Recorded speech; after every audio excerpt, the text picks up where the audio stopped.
Hello student, chapter second diversity and discriminations.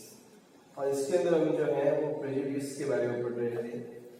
Prejudice का मतलब होता है पूर्वाग्रह। When we think about someone person's natures और he will react like that, it is a prejudice. हम पहले से ही सोच लेते हैं कि वो इस बारे में इस तरह का व्यवहार करेगा या इस तरह से रेस्पॉन्स करेगा, because you don't know that what kind of things can be impact to other person, कि वो चीज दूसरे लोगों पर किस तरह से प्रभाव डालती है। इसके बारे में सोचे बिना we just think that the particular situation is like that and it will be the same response from that particular person to whom you are talking or to whom you are connect with just. So it is just depend on that you are thinking that everybody or everyone or a specific person will answer, will think or will respond like that, you determine it. बस ये आप ही सोच लेते हैं, इसको पूर्वाग्रह कहा जाता है। मतलब पहले से ही किसी के बारे में कुछ सोच लेना। अब इसको थोड़ा और डीप में पढ़ते हैं। The prejudice means to judge other people negatively. दूसरे लोगों को नकारात्मक रूप में देखना, मतलब दूसरे लोगों को अपने से डाउन में देखना, जैसे या फिर और सी देम एज इंफीरियर, या फिर उनके अंदर जो है वो नीचे स्तर की भावना, गणित भावना से देखना। When we think that only one particular way is the best and the right way to do things, जब आप ये सोचते हैं कि किसी भी काम को करने का केवल यही सही तरीका है और यही सबसे अच्छा तरीका है, ये सोच किसकी है? ये सोच आपकी है। पर आप ये सोचते हैं कि इसके अलावा दूसरा और कोई तरीका है ही नहीं। Clear? So is the best and the right way to do the things. We often end up not respecting others. तो इससे क्या होता है कि जो दूसरे पर्सन वही काम किसी दूसरे बेसिस से या किसी दूसरे फाउंडेशन से करते हैं या किसी दूसरे वे से करते हैं, तो वो आपको परफेक्ट नहीं लगती है, क्योंकि आप ये सोचते हैं कि जो तरीका आपको पता है वही बेस्ट है। क्लियर? यही है प्रेजुडिस। फॉर एग्जाम्पल, आपके लिए एग्जाम्पल दिया जा रहा है। इफ वी थिंक, अगर हम ये सोचते हैं कि English is the best language, कि इंग्लिश सबसे बेस्ट लैंग्वेज है, सबसे अच्छी लैंग्वेज है, is the best language and other language are not important, मतलब इंग्लिश की इम्पोर्टेंट सबसे ज्यादा है और बाकी लैंग्वेजेस की जो इम्पोर्टेंस है वो इंग्लिश से कम है। क्लियर? ये आपकी थिंकिंग है। हमें एग्जाम्पल समझाया जा रहा है। And the English is the best language and other languages are not important. We are judging these other languages negatively. तो हम other languages को जो है वो नकारात्मक रूप में देखेंगे। As a result, और इससे क्या होगा? We might not respect people who speak languages other than English. तो हम लोग, तो ये सोच रखने वाले लोग उन लोगों का आदर नहीं कर पाएंगे जो इंग्लिश नहीं जानते हैं या फिर जिनको इंग्लिश नहीं आती है। तो ये क्या हो गया? प्रेजुडिस हो गया। जो हम मानते हैं वो ठीक है, जो हमारी थिंकिंग है वो ठीक है, बाकी जो लोग मानते हैं वो ठीक नहीं है। So we can prejudice about many things. हम कई लोगों के बारे में पूर्वाग्रही हो सकते हैं, मतलब पहले से ही पूर्वाग्रही मतलब किसी चीज के बारे में पहले से ही सोच लेना, पहले से ही डिटरमाइन कर लेना।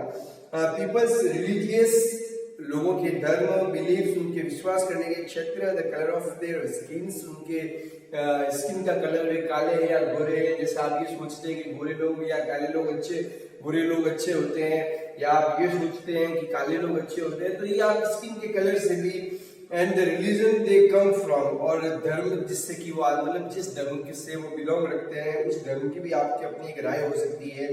The ancient they speaking, the clothes they wear, जिस तरह से लोग बोलते हैं, और दूसरा the clothes they wear, और जो जिस तरह के वो कपड़े पहनते हैं। क्लियर? इससे आपके दिमाग में जो है वो पूर्वाग्रह आ जाता है। पहले से ही आप उसके एटीट्यूड, उनके बॉडी लैंग्वेज, उनकी स्किन और इन सब चीजों से आप उनके बारे में सोच लेते हैं कि ये डेंजर है, ये ऐसा है, ये वैसा है। Clear? So at time we may even act in way that hurt them. और इस स्थिति में जब आप किसी व्यक्ति की ड्रेस को लेकर, उसके स्किन के कलर को लेकर, उसकी लैंग्वेज को लेकर, उसके बैकग्राउंड को लेकर पहले से ही कुछ सोच लेते हैं और फिर उसी के हिसाब से उससे आप रिएक्ट करते हैं तो वो उनको हर्ट कर सकता है, ठीक है। सो क्रिएटिंग द स्टेरियोटाइप्स। अब स्टेरियोटाइप्स का मतलब होता है लड़का या लड़की के बीच में जो है वो भेदभाव उत्पन्न करना है। इसके अंदर क्या होता है, all of us are family with gender differences. हमारी पूरी फैमिली के अंदर जेंडर डिफरेंसेस है, लड़के हैं, लड़कियां हैं, औरतें हैं और आदमी हैं। तो इस तरह से what does it mean to be a boy और अ गर्ल, क्या मतलब है कि एक लड़का और एक लड़की होने का। Many of you would say we are born as boy and girl। हम ज्यादातर लड़के और लड़की के रूप में ही पैदा होते हैं। It is a given और ये God gift है। When what is there to think about? इसके बारे में सोचना क्या है, whether you be a boy whether or a girl। So let's see if this is the case। अब अपन कुछ केस के बारे में बात करेंगे, उससे पहले एक इंडेक्स दे रखी है। Arrange the statements given below in these two sections according what you think in appropriate for the sections। So पहला है they are the well behaved। वे अच्छी तरह से बिहेव करते हैं। कौन, लड़का या लड़की। अब आप चीजों को क्या करने लगे हैं, सेग्रीगेट करने लगे हैं, उनको चीजों के बीच में अंतर लगाने लगे हैं कि लड़कों का स्वभाव कैसा होता है, लड़कियों का कैसा होता है, ड्रेसिंग कैसे होती है। तो अब धीरे धीरे आपके दिमाग में प्रेजुडिस वापस आ गया है और वापस क्रिएटिंग ऑफ द स्टेट वापस आ गया है। और सेकंड है they are the soft spoken and the gentles. वो बहुत ही अच्छे तरीके से बोलते हैं और बहुत ही जेंटल वे में बोलते हैं, सज्जनता के साथ में। They are physically strong. वे फिजिकली स्ट्रॉन्ग होते हैं। They are naughty. वे बदमाश होते हैं। They are good at dance and painting. वे डांस और पेंटिंग में अच्छे होते हैं। कौन, तो आपका दिमाग हो सकता है ज्यादा लोगों का दिमाग लड़कियों की तरफ जाएगा क्योंकि वो डांस और पेंटिंग में ज्यादा निपुण होते हैं। They don't cry. वे रोते नहीं है तो आपका दिमाग लड़कों की तरफ जाएगा। They are rowdy. वे रूडी होते हैं। तो इस तरीके से कई क्वेश्चन है। They are good at cooking and the emotional. वे इमोशनल है, वो कुकिंग में गुड है तो ये दिमाग आपका लड़कियों की तरफ जाएगा। तो इस तरीके से ऐसे कई सारे स्टेटमेंट्स हैं जिसके थ्रू आप जो है वो on the basis of the gender you just segregate a person whether he is a boy और girl. Clear? So if we take the statement they don't cry। अब हम एक स्टेटमेंट को लेते हैं जो ऊपर दे रखा है, they don't cry, वे रोते नहीं हैं। तो you will see that this is a quality that is generally associated with the boy and man। तो ये जो स्टेटमेंट है, जैसे ये स्टेटमेंट अराइज होता है आपके दिमाग में आता है कि अरे ये तो लड़कों के बारे में, वो नहीं होते। तो होता क्या है एक्चुअली में is as babies or children when the boys fall and hurt themselves। जब बच्चे मतलब हम कर रहे हैं बेबी बॉय के बारे में बात कर रहे हैं, जब वो भागते हैं और गिर जाते हैं, उनको चोट लग जाती है तो और their parents and other family member often consoles them by saying don't cry you are a boy। तो उनके या तो उनके खुद के माता पिता या फिर उनके परिवार के लोग कहते हैं कि अरे तुम तो लड़की हो, तुम क्यों रो रहे हो, तुम्हें रोना नहीं चाहिए। Boy are brave. लड़के बहादुर होते हैं। They don't cry. वे रोते नहीं हैं। As the children grow up, they start believing that the boys don't cry, so that even if a boy feels like crying, he stops himself from the doing so।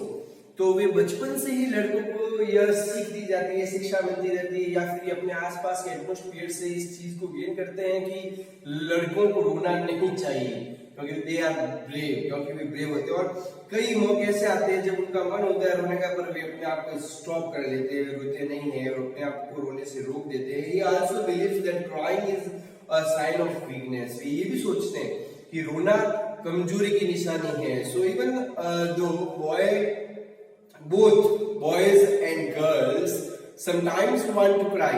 दोनों लड़के और लड़कियां दोनों कई बार हैं जो वो रोना चाहते हैं या फिर they want to be themselves concerns। तो उनको अगर रोने का होता है मन तो specially if they are angry, कौन सी कंडीशंस में, जब या तो कि उनको बहुत गुस्सा आ रहा होता है या फिर उनको पेन होता है। Clear? So as they grown older boys learn और teach themselves not to cry. तो लड़के अपने आप को ही कंसोल कर देते हैं, अपने आप को ही सीख देते हैं कि नहीं, मुझे रोना नहीं है। If a grown boy cries then he feels that other will either teach him.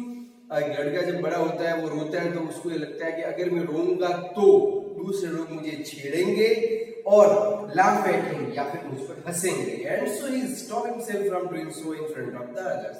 इसलिए वो अपने आप को दूसरों के सामने रोने से रोक देता है। So this is a way the boys are and this is the how girls are. तो इस तरह से लड़कियां कैसे होती है और लड़के कैसे होते हैं, ये प्रेजुडिस से। Clear? This is the way the boys are, and this is the way the girls are, and these are the statements we hear the constantly and accept without even thinking. हम बिना सोचे समझे इस चीज को निर्धारित कर देते हैं। As we start believing that each one of us must behave accordingly, हमें परिस्थितियों के अनुसार ही व्यवहार करना चाहिए, पर हम ये भूल जाते हैं। We fit all the boy and all the girls into a image that society creates around us. हम सभी लड़कियों को और सभी लड़कों को एक ही बॉक्स में डाल देते हैं, या फिर उनकी बिलीव्स के बॉक्सेस में डाल देते हैं कि उनको इस सिचुएशन के अंदर ऐसे रिएक्ट करना चाहिए, इस सिचुएशन में ऐसे रिएक्ट करना चाहिए, तभी वो लड़के कहलाएंगे, तभी वो लड़कियां कहलाएंगे। क्लियर? आज हम इतना पढ़ते हैं और इसके आगे बाद में पढ़ेंगे। अभी मैं आपको इसके जो चैप्टर नंबर 1 का आपसे क्वेश्चन और आंसर सेंड कर देता हूँ। ठीक है? Thank you.